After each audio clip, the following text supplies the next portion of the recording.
एकनाथ शिंदे और अजीत पवार पर दबाव नहीं बनाएगी बीजेपी, जाने महाराष्ट्र विधानसभा चुनाव से पहले क्यों उमड़ा प्यार। लोकसभा चुनाव में शिंदे सेना और अजीत गुट पर दबाव बनाने वाली बीजेपी का अब सहयोगी दलों पर प्रेम उमड़ रहा है। अब वह किसी भी कीमत पर सहयोगी दलों को नाराज नहीं करेगी, बल्कि सभी को साथ लेकर चलेगी। पार्टी की कोर कमेटी की बैठक में सहयोगी दलों को साथ लेकर चलने की बात कही गई है।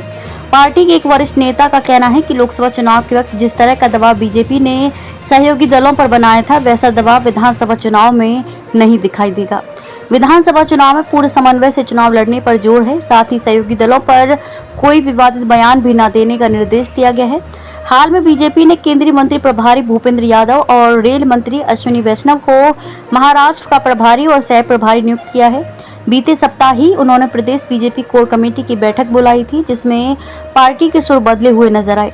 प्रभारी और सह प्रभारी ने प्रदेश बीजेपी के लोगों से सहयोगी दलों को संपूर्ण सहयोग देने के लिए कहा। अश्विनी वैष्णव ने विधानसभा चुनाव में समन्वय बनाने के लिए एक कमेटी बनाने के लिए कहा, ताकि सहयोगी दलों के बीच किसी प्रकार के वाद विवाद की स्थिति को खत्म किया जा सके। इसके अलावा बीजेपी कोर कमेटी के लोगों से कहा गया है कि वे विवादित बयान देने से बचें, ताकि सहयोगी दलों के साथ किसी प्रकार की दूरी ना बनने पाए।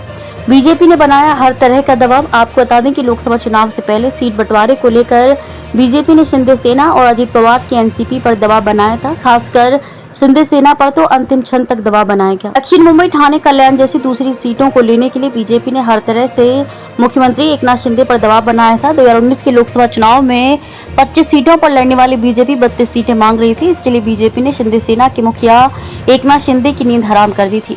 यहाँ तक कि बीजेपी ने सर्वे का हवाला देते हुए शिंदे सेना के सांसद का टिकट तक कटवा दिया। 5 बार सांसद रही भावना गवली का टिकट काट दिया गया। एक उम्मीदवार का नाम घोषित करने के बाद भी उसे बदल दिया। उस वक्त शिंदे सेना के कई नेताओं ने बीजेपी को लिमिट में रहने की चेतावनी तक दे दी थी। शिंदे सेना के कई नेताओं को बीजेपी की बार-बार दखलंदाजी अच्छी नहीं लगी, फिर भी बीजेपी नहीं सुधर रही थी। कहते हैं उस वक्त बीजेपी ने शिंदे सेना को नाकों चने चबवा दिए थे। अमरावती से बच्चू कडू पर भी दबाव डाला, लेकिन वह नहीं झुके। बीजेपी के रवैये से परेशान होकर महादेव जानकर शरद पवार से हाथ मिलाए, लेकिन बीजेपी ने अंत में उन्हें शरद पवार के खेमे से खींच लिया। उन्हें लोकसभा टिकट भी दिया, लेकिन वे हार गए। लोकसभा चुनाव नतीजे आने के बाद सबसे बड़ा नुकसान बीजेपी को ही हुआ। 28 लोकसभा सीट पर लड़ने वाली बीजेपी सीधे 9 पर आ गई। दूसरी ओर शिंदे सेना की परफॉर्मेंस बीजेपी से कहीं बेहतर रही। सहयोगी दल बीजेपी की खिल्ली उड़ा रहे हैं, पूछ रहे हैं कि कहां है वह सर्वे जिसमें बीजेपी जीत रही थी।